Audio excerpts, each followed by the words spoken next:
உலகத்தோட most powerful பீப்புளுக்கும் richest பீப்புளுக்கும் இன்னைக்கு செம்மையா ஒரு ஆப்பு வந்து சிக்கி இருக்குது.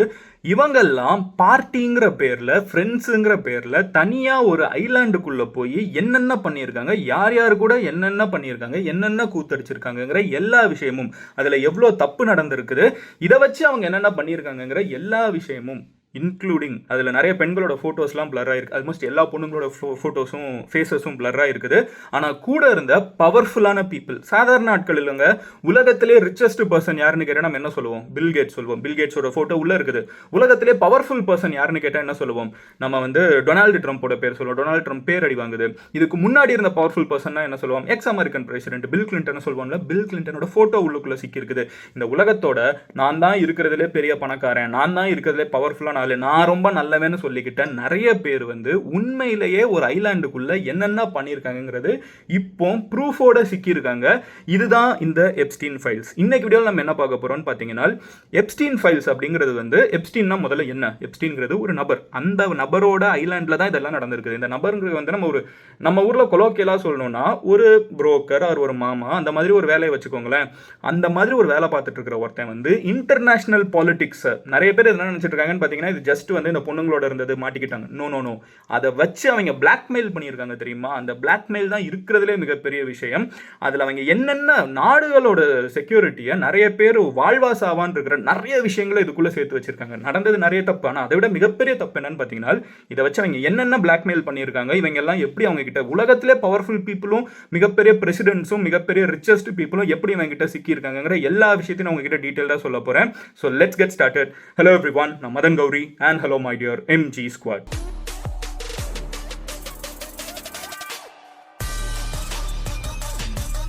ஃபர்ஸ்ட் விஷயம் என்ன அப்படின்னு பார்த்தீங்கன்னா, ஒரு சின்ன டிஸ்க்ளைமர் கொடுத்துட்றேன். இந்த வீடியோவில் இந்த பேக்ரவுண்ட் லைட் வந்து மேலே கீழே போயிட்டு இருக்கிறத பார்த்துட்டே இருப்பீங்க.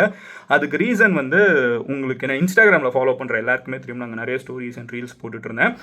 இப்போ சவுத் ஆஃப்ரிக்காவில் இருக்கேன், இந்தியாவில் இல்லை. சவுத் ஆஃப்ரிக்காவில் இந்த SA20ங்கிற ஒரு ஈவெண்ட்காக வந்திருக்கேன். இவங்க ஊரில் IPL மாதிரி. அதனால வந்து நான் இப்போ இங்கே இருக்கிற ரூமில் வீடியோ டெய்லி நம்ம எடுத்துருவோம். கண்டிப்பாக வேர்ல்டில் நடக்கிறத பேசணும். ஸோ இதுதான் இன்றைக்கி வேர்ல்டு லெவலில் பர்னிங் டாபிக். அப்படி இருக்கிறப்ப இதை பேசணும்னு நினைக்கிறப்போ இங்கே லைட்டிங் செட்டப் எல்லாம் கிடையாது. ஸோ இருக்கிற விண்டோவை வந்து திறந்து விட்டுட்டு நான் உட்காந்து பேசுகிறேன். அண்ட் இங்கே வந்து ஒரு இன்ட்ரெஸ்டிங்கான விஷயம், நம்ம சேனலுங்கிறதுனால இந்த இன்ஃபர்மேஷன் சொல்கிறேன். டிசம்பர் மாதம் இங்கே வந்து இந்த சீசன், சம்மர் சீசன், ஓகேவா? ஸோ ஆனால் இதுதான் இங்கே மேக்ஸிமம் வெயில். இந்த வெயிலுக்கு நடுவில் நிறைய க்ளவுட்ஸ் எல்லாம் வந்துட்டு போகுது. இது ஆல்மோஸ்ட் அண்டார்டிகா கிட்ட இல்லை, வேர்ல்டோட எண்டு கரெக்டாக. ஸோ இங்கே பயங்கரமாக கோல்டாக இருக்குது. சம்மர்லேயே கோல்டாக இருக்குது, வெயில் ஓரளவு கிடைக்குது. அந்த வெயிலை வச்சு தான் பேக்கப் பண்ணி நான் பேசிகிட்டு இருக்கேன். அதனால தான் லைட்டு மேலே கீழே வந்துட்டு போயிட்டு இருக்குது. ஒரு குட்டி டிஸ்க்ளைமர், அதை மைண்ட் பண்ணாதீங்க. என்ன பேச போகிறேங்கிறது தான் முக்கியம், கரெக்டாக? ஸோ முதல் விஷயம் என்ன அப்படின்னு பார்த்தீங்கன்னா, என்ன நடந்துட்டு இருக்குது, எப்ஸ்டீன் ஃபைல்ஸ்னால் என்ன? இப்போ அமெரிக்காவில் கவர்மெண்ட்டே வந்து எப்ஸ்டீன் ஃபைல்ஸை ரிலீஸ் பண்ண ஆரம்பிச்சிருக்காங்க. இந்த எப்ஸ்டீன்னா யாருன்னு பார்த்தீங்கன்னா, கொஞ்ச நாளுக்கு முன்னாடி மர்மமான முறையில் அமெரிக்காவில் இருக்கக்கூடிய ஜெயிலில் தூக்கு மாட்டி இறந்து போன நபர் அப்படின்னு சொல்லிட்டு அரசாங்கம் சொல்லுது. ஆனால் நிறைய பேர் என்ன சொல்கிறாங்கன்னா, அவன் சாதாரணமாக தற்கொலை பண்ணி சாவலை, இவனை வந்து யாரோ கொன்னுட்டாங்க அப்படின்னு தான் வந்து நிறைய பேர் சொல்கிறாங்க. பப்ளிக்காகவே நீங்கள் இன்டர்நெட்டில் எடுத்து பார்த்தீங்கன்னா அதான் சொல்கிறாங்க. அமெரிக்காவோட ஜெயிலுக்குள்ளே ஒருத்தனை கொள்கிற அளவுக்கு அவன் என்ன பண்ணிட்டான்? இதெல்லாம் ஹாலிவுட் படமா? வாழ்க்கை உண்மையான லைஃப்பில் ஒருத்தன் என்ன பண்ணிட்டான்? அவன் யார் அப்படின்னா கொஞ்சம் ஃப்ளாஷ்பேக் போட்டு பார்க்கலாம்.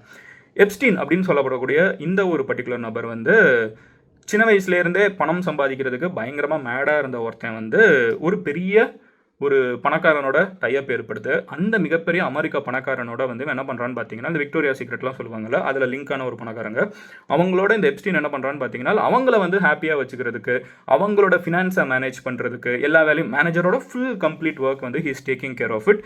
இந்த ப்ராசஸ் எப்ஸ்டீன் வந்து என்ன பண்ணுறான்னு பார்த்தீங்கன்னா, இந்த இன்டர்நேஷனல் லெவலில் இருக்கக்கூடிய பிஸ்னஸ் மேனாக இருக்கட்டும், பவர்ஃபுல் பீப்புளாக இருக்கட்டும், அவங்க கூட பிஸ்னஸ் பண்ணுற விதத்தையும் கற்றுக்குறான். அவங்க கிட்ட டேரெக்டாக ஒரு பிஸ்னஸ் ப்ரொபோசல்னா அவங்க பிஸ்னஸை தாண்டி ஏதாவது எதிர்பார்க்குறாங்கன்னு தெரிஞ்சுக்கிட்டு, ஒருத்தங்களை வந்து ஒரு டீலை சைன் பண்ண வைக்கணும்னா அவங்கள மகிழ்ச்சியாக வச்சுக்கிறதுக்கு அவங்களுக்கு என்னென்ன பண்ணணுமோ அதை பண்ணுறது.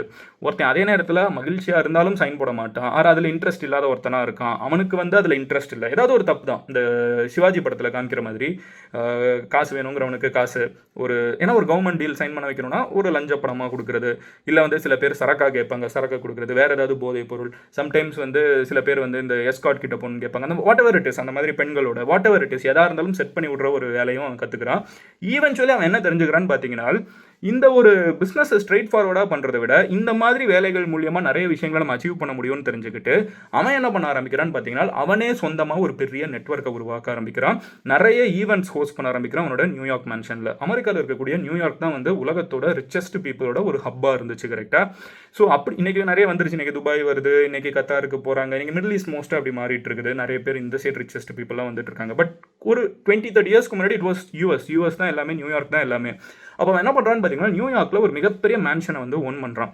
அந்த மேன்ஷனில் என்ன பண்ண ஆரம்பிக்கிறான்னு பார்த்தீங்கன்னா கொஞ்சம் கொஞ்சமாக பார்ட்டிஸ் வைக்க ஆரம்பிக்கிறான். இந்த பார்ட்டிஸ்க்கு அவனோட நெட்வொர்க்கை யூஸ் பண்ணி உலகத்தில் இருக்கக்கூடிய ஹெச்என்ஐஸ்க்கு, அதாவது ஹை நெட்வொர்க் இண்டிவிஜுவல்ஸ், இவங்கெல்லாம் வந்து பயங்கரமாக சம்பாதிக்கிறவங்களா இருப்பாங்க, இல்லை பயங்கரமான அரசியல்வாதிகளாக இருப்பாங்க, இல்லை மிகப்பெரிய ஆட்சியில் இருக்கிறவங்களா இருப்பாங்க, எல்லா கட்சிக்காரனையும் கூப்பிடுறது, ஜட்ஜஸை கூப்பிடுறது, இந்த மாதிரி அவன் வந்து ஒரு பெரிய நெட்வொர்க், யார் யார் பவர்ஃபுல்லான ஆட்களாக இருக்காங்களோ அவங்க எல்லாத்தையுமே வந்து இந்த பார்ட்டிக்கு வந்து கூப்பிடுறது, அந்த பார்ட்டியில் அவங்கள சந்தோஷமாக வச்சுக்கிறதுக்கு என்னன்னாலும் பண்ணுறது.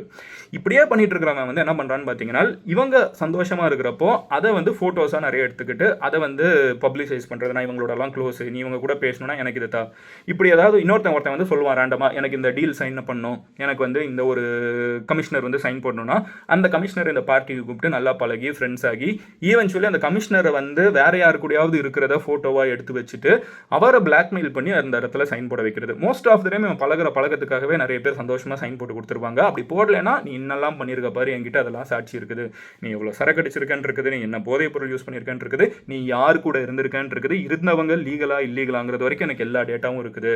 இப்போ எல்லா இன்ஃபர்மேஷனையும் வச்சு உன்னை நான் வெளியே ரிலீஸ் பண்ணேன்னா உனக்கு பெரிய அசிங்கம். அதனால நீ என்ன பண்றேன்னா நான் சொல்ற இடத்துல சைன் போடுறேன்னு சொல்லி ஒரு கட்ட பஞ்சாயத்து லோ லெவல் பிளாக்மெயில் ஆரம்பிக்கிறவன் வந்து கொஞ்சம் கொஞ்சமாக மேசிவ் ஸ்கேல் என்ன பண்ண ஆரம்பிக்கிறான்னு பார்த்தீங்கன்னா இதில் வரக்கூடிய காசு இருக்குல்ல, இப்போ இதை பண்ணி கொடுத்தானா அந்த சைன் வாங்கினவன் வந்து ஒரு பயங்கர கமிஷன் கொடுப்பான்ல அந்த காசு, இந்த மாதிரி இவங்களையே பிளாக்மெயில் பண்ணி காசு எடுக்கிறதுன்னு சொல்லிட்டு கொஞ்சம் கொஞ்சமாக சம்பாதிக்க ஆரம்பிச்சு இவன் வந்து சொந்தமாக ஒரு ஐலாண்ட் வாங்குறான். யூ ஹர்ட் மீ ரைட், சொந்தமாக ஒரு தீவு ஐலாண்ட் வந்து வாங்குறான், சொந்தமாக ஒரு ப்ரைவேட் ஜெட்டு வாங்குறான்.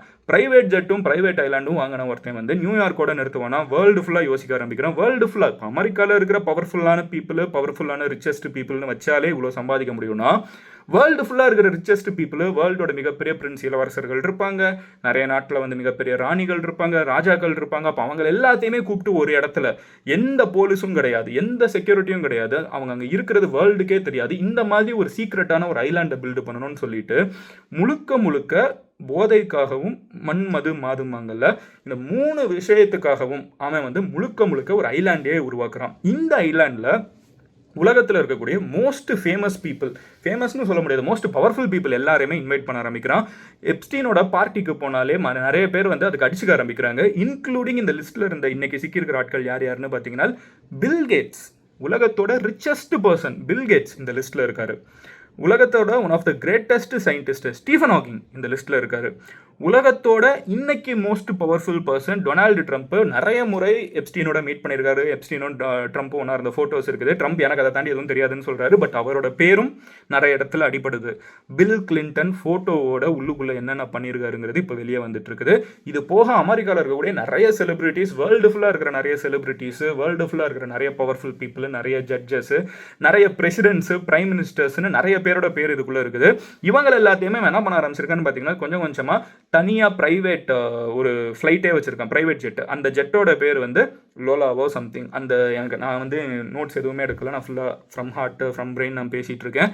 ஸோ அந்த ஃப்ளைட்டில் வந்து எல்லாரையும் ஏற்றிட்டு இந்த ஃப்ளைட்டு வந்து அந்த ஐலாண்டுக்கு போகும். வேறு யாருக்குமே ஆக்சஸ் கிடையாது. இவங்களோட தனிப்பட்ட ஒரு செக்யூரிட்டி டீம் இருக்கும். இவங்கெல்லாம் பணக்காரங்க, மிகப்பெரிய ஆட்கள்லாம் அவங்களோட ஓன் செக்யூரிட்டி டீம் கூட, அவங்களோட சொந்த ஃபேமிலி கூட, அவங்களோட இருக்கிற பிஎஸ் கூட ஆக்சஸ் பண்ண முடியாத அளவுக்கு இவங்க எல்லாத்தையும் ஒரு ஐலாண்டு கொண்டு போகிறதுக்கு தான் ஒரு தீவையே உருவாக்கியிருக்கான். இன்னைக்கு இந்த தீவை நீங்கள் போய் பார்த்தீங்கன்னா நினச்சி கூட பார்க்க முடியாத அளவுக்கு அவ்வளோ பெட்ரூம்ஸு, அவ்வளோ சீக்ரெட் ரூம்ஸு, அந்த ரூம்குள்ளே இருக்கக்கூடிய செயினாக இருக்கட்டும், இல்லை என்னெல்லாமோ இருக்குது உள்ளுக்குள்ளே, ஓகேவா, இது எல்லாமே உள்ளுக்குள்ளே வச்சுருக்கான். ஆனால் இது எங்கே பெரிய பிரச்சனை ஆகுதுன்னு பார்த்தீங்கன்னா இதில் நிறைய அண்டர் ஏஜாக இருக்கக்கூடிய பொண்ணுங்க வந்து இன்வால்வ் ஆகிருக்காங்க. அதில் மொத்த நம்பர் வந்து இன்றைக்கி நம்மளுக்கு 35ன்னு தெரியுது. இதில் கொஞ்சம் கொஞ்சமாக இருக்கிற சில பேர் வந்து இப்படி ஒன்று நடந்திருக்குங்கிறத அந்த பொண்ணுங்களோட அப்பா அம்மா வந்து தெரிஞ்சுக்க ஆரம்பிக்கிறாங்க. இந்த பொண்ணுங்களே வந்து மோஸ்ட் ஆஃப் த டைம் எப்ஸ்டீன்னால இவ்வளோ பே பண்ணுவாங்க, இவ்வளோ பெரிய ஆள் வராரு, உனக்கு இவ்வளோ காசு கிடைக்கும்னு சொல்லிட்டு மணியை நெகோஷியேட் பண்ணி தான் உள்ளுக்குள்ளே கூப்பிட்டு வந்திருக்கான். இந்த பொண்ணுங்க நிறைய பேர் வந்து அதுக்கு ஆசைப்பட்டு உள்ளுக்குள்ளே வந்தவங்க தான். 35 பேருமே இந்த சம் லெவல் வந்து இந்த காசுக்காக உள்ளுக்குள்ளே போனவங்கள தான் இருக்காங்க. அப்படி உள்ளுக்குள்ளான போனதுக்கப்புறம் அவங்கள வந்து இந்த மிகப்பெரிய பணக்காரங்களும் மிகப்பெரிய பிரின்ஸும் இருக்கிறதுனால இது பெரிய தப்பு, இவங்கெல்லாம் அண்டர் ஏஜ் அப்படின்னு சொல்லிட்டு மாட்ட ஆரம்பிச்சது. இப்போ எங்கே போய் நிற்குதுன்னு பார்த்தீங்கன்னா, ஓகே இதெல்லாம் தப்பு, இதுக்கு அவன் ஜெயில் தண்டனை அனுபவிக்கிறான், அவனை வந்து ஜெயிலில் போடணுங்கிறாங்க. ஆனால் அதில் இந்த ஃபோட்டோஸ்லாம் இப்போ தான் வெளியே வருது, அப்போ வரல சரியா, இதில் யார் யார் இன்வால்வ் ஆகிருக்காங்கன்னு தெரியாது. பட் இந்த பிரச்சனை லேட்டராக என்ன ஆகுதுன்னு பார்த்தீங்கன்னா, அவன் அதுலேருந்து தப்பிக்க பார்க்குறான். அவன் வந்து என்ன சொல்கிறான்னா, ஓகே ஒரு பாயிண்ட்டில் வந்து நான் எல்லாத்தையும் கன்ஃபர்ஸ் பண்ணுறேன், யார் யார் என்னென்ன பண்ணாங்கிற எல்லா டீட்டெயிலையும் நான் உங்ககிட்ட சொல்கிறேன். ரேண்டமாக ஒருத்தங்க கிட்ட மாட்டுறதுக்கு ஒரு பெரிய நெட்வொர்க் இருக்குன்னு தெரியுது, எல்லாமே கேஸ் ஜெயிலுக்கு வந்துடுறது, ஜெயிலுக்கே போயிட்டான். அப்போ வந்து அவன் என்ன நெகோஷியேட் பண்ணுறான்னா அத்தாரிட்டிஸ் கிட்ட, ஓகே நான் உங்ககிட்ட எல்லா உண்மையும் சொல்லிடுறேன், என்னையே விட்டுரு எப்படிங்கிற ஒரு டீலிங்க்கு வந்து வர ஆரம்பிக்கிறாங்க. அட் திஸ் பாயிண்ட் என்ன ஆகுதுன்னு பார்த்தீங்கன்னா, அவன் வந்து நிறைய இடத்துல சொல்ல ஆரம்பிக்கிறான், நான் எல்லாத்தையும் போலீஸ் கிட்ட சொல்கிறேன்னு சொன்னதுனால ஏன் உயிருக்கு இப்போ ஆபத்து, இந்த மிகப்பெரிய பணக்காரங்களும் மிகப்பெரிய பவர்ஃபுல்லான பீப்புளும் என்னோட உயிருக்கு ஆபத்து இருக்குது, அவங்க இப்போ என்னை மார்க் பண்ணி வச்சுட்டாங்க, அவங்களோட எல்லா அந்தரங்கத்தையும் நான் வெளியே சொல்லிடுதாங்கிறதுனால அவங்க வந்து என்னை துரத்த ஆரம்பிச்சிட்டாங்க அப்படின்னு சொல்லிட்டு அவன் சொல்கிறான்.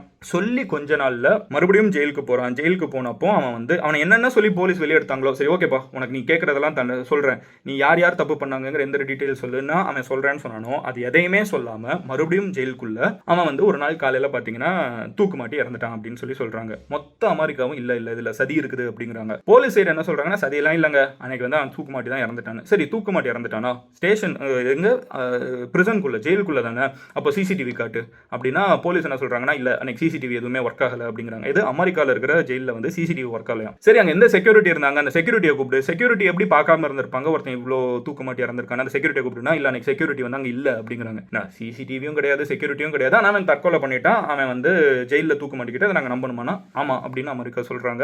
இதுதான் அங்கே பெரிய பிரச்சனையாக இருக்குது. உண்மையிலே அவன் எப்படி இருந்தான், அவன் இப்போ வந்து நிறைய பேரோட ஃபோட்டோஸ் அதெல்லாம் வெளியே வந்துருச்சு. அப்போ இதை தாண்டி அவங்க என்ன மறைக்கணும்னு நினச்சாங்க. இதில் நிறைய பொண்ணுங்க வந்து ஒரு டீலிங்க்கு வந்து அக்செப்ட் பண்ணி ஓகே நீ இவ்வளோ பே பண்ணுன்னு சொல்லி செட்டில் ஆனவங்களும் இருக்காங்க. நீ எனக்கு இந்த மன உளைச்சல் இருக்குது, எனக்கு இது பே பண்ணு அப்படின்னு அது ஒரு மாதிரி இந்த கேஸ் வந்து இவங்கெல்லாம் தப்பு பண்ணியிருக்காங்க, அதுக்கான தண்டனை அனுபவிப்பாங்கிறதோட முடிகிற நிலைமையில் இருக்கிறப்போ அதை தாண்டி இந்த கேஸ் மாறுது. என்ன அப்படின்னு பார்த்தீங்கன்னா, இவன் இறந்துட்டான். ஆனால் இப்போ வரக்கூடிய தியரிஸ் என்ன சொல்லுதுன்னு பார்த்தீங்கன்னா, இவன் அதை வச்சு பிளாக்மெயில் பண்ணியிருக்கான்னு தெரிய வருது. இந்த ஹை ப்ரொஃபைல் ஹை நெட்வொர்க் இண்டிவிஜுவல்ஸை வேர்ல்டு லெவலில் கொண்டு வரவன் வந்து சும்மாவா இதை பண்ணியிருக்க போகிறான், வெறுமன காசுக்காக இதை பண்ணியிருக்க போகிறான், எவ்வளோதான் காசு சம்பாதிக்கணும் ஒருத்தன் ஆசைப்பட போகிறான். அப்போ இதில் காசை தாண்டி இருக்குது. இப்போ லேட்டஸ்ட்டாக நீங்கள் இன்டர்நெட்டில் வாசிக்கக்கூடிய கான்ஸ்பிரசி தியரிஸ்லாம் எந்த அளவுக்கு போகுதுன்னு பார்த்தீங்கன்னா, ஒரு நாடு எங்கே தாக்கணும், ஒரு நாடு இன்னொரு நாடை தாக்க போகுதா, ஒரு நாடு எந்த நாடை சப்போர்ட் பண்ணணும், ஒரு நாடு எந்த ஆயுதத்தை யூஸ் பண்ணணும், எந்த நாடு வந்து ஜெயிக்கணும் ஒரு போர்லங்கிறத வரைக்குமே வந்து இந்த மாதிரி சில பேரோட அந்தரங்களை வச்சு டிசைட் பண்ணியிருக்கலாம். இது எங்கே காமிக்குதுன்னு பார்த்தீங்கன்னா, இது வந்து ஒரு கான்ஸ்பிரசி தியரி தான் சொல்லிட்டே சொல்கிறேன். நான் அது பேர் சொல்லலை, ஒரு கண்ட்ரி நீங்களே கெஸ் பண்ணிக்கோங்க. உலகத்தில் இருக்கக்கூடிய ஒரு சின்ன நாடு ஓகேவா, இந்த ஒரு நாடு வந்து அவங்களே அவங்களோட ஏஜென்ட்ஸை செட் பண்ணி இவங்கிட்ட பழகிற மாதிரி பழக வச்சு அவங்களே வந்து இங்கே இருக்கிற ஃபோட்டோஸ் வீடியோஸ் எல்லாத்தையும் திருடிட்டு போயிட்டு அமெரிக்கன் பிரசிடென்ட்ஸை பிளாக்மெயில் பண்ணியிருக்காங்க, அமெரிக்காவோட ரிச்சஸ்ட் பீப்புளை பிளாக்மெயில் பண்ணியிருக்காங்க, அமெரிக்காவில் இருக்கக்கூடிய பயங்கரமான என்ன சொல்ல பவர்ஃபுல்லான பீப்புளை பிளாக்மெயில் பண்ணியிருக்காங்க, ஜட்ஜஸை பிளாக்மெயில் பண்ணியிருக்காங்க, ராணுவ அதிகாரிகளை பிளாக்மெயில் பண்ணியிருக்காங்க. எதுக்கு?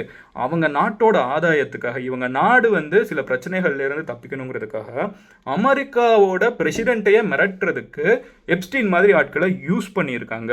இது சாதாரண ஒரு கேஸ் கிடையாது. இதை தாண்டி இன்டர்நேஷனல் லெவலில் பிளாக்மெயிலும் நிறைய பிளாக்மெயில் உள்ள இன்வால்வ் ஆகிருக்குது. இது எல்லாமே இப்போ வெளியே வரணும்னு சொல்லிட்டு இன்டர்நேஷனல் ப்ரெஷர் அந்த ஆங்கிளில் போயிட்டு இருக்குது. ஓகே இதெல்லாம் வச்சு யார் யார் பிளாக்மெயில் செய்யப்பட்டாங்க, இவன் வெறுமன ஒரு புரோக்கரோ ஒரு மாமாவோ கிடையாது. அதை தாண்டி இவன் இன்டர்நேஷனல் லெவலில் ஒரு பிளாக்மெயிலராக இருந்திருக்கான். அப்போ இவன் என்னென்ன பிளாக்மெயில் பண்ணியிருக்கான், எதுக்கு பிளாக்மெயில் பண்ணியிருக்கான், இதை பிளாக்மெயில் பண்ணுறதுக்கு பின்னாடி இருந்த ஆட்கள் என்னன்னு சொல்லிட்டு கேஸ் வந்து முடியும்னு நினைக்கிற இடத்துல மறுபடியும் ரீஓப்பன் ஆகி ஒரு மிகப்பெரிய ஒரு பூதாகரமான விஷயமா இருக்குது.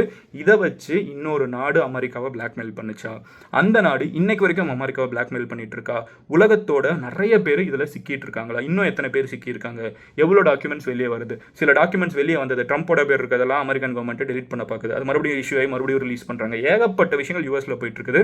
பட் ஓவரால் இதுதான் எப்ஸ்டீன் ஃபைல்ஸ். முடிஞ்ச அளவுக்கு சிம்பிளாக நான் உங்ககிட்ட எக்ஸ்பிளைன் பண்ணணும்னு நினச்சேன். And I hope I did. நாளைக்கு நான் ஒரு வீடியோவில் மீட் பண்ணுறேன். அண்ட் நீங்கள் இந்த மாதிரி வேர்ல்டில் நடக்கிற எல்லா விஷயத்தையும் 10 நிமிஷத்தில் தெரிஞ்சுக்கணும்னு நினச்சிங்கன்னா சப்ஸ்கிரைப் பண்ணி எம்ஜி ஸ்குவாடில் சேருங்க. நீங்கள் என்ன பர்சனலாக ஃபாலோ பண்ணணும் அப்படின்னு நினச்சிங்கன்னா இன்ஸ்டாகிராமில் மதன் கோரின்னு சொல்லி சர்ச் பண்ணுங்கள். அதில் சவுத் ஆஃப்ரிக்காவில் இருக்கக்கூடிய கண்டென்ட்லாம் நான் போஸ்ட் பண்ணிட்டே இருக்கேன். Love you all, take care, bye, cheers, எம்ஜிஸ்.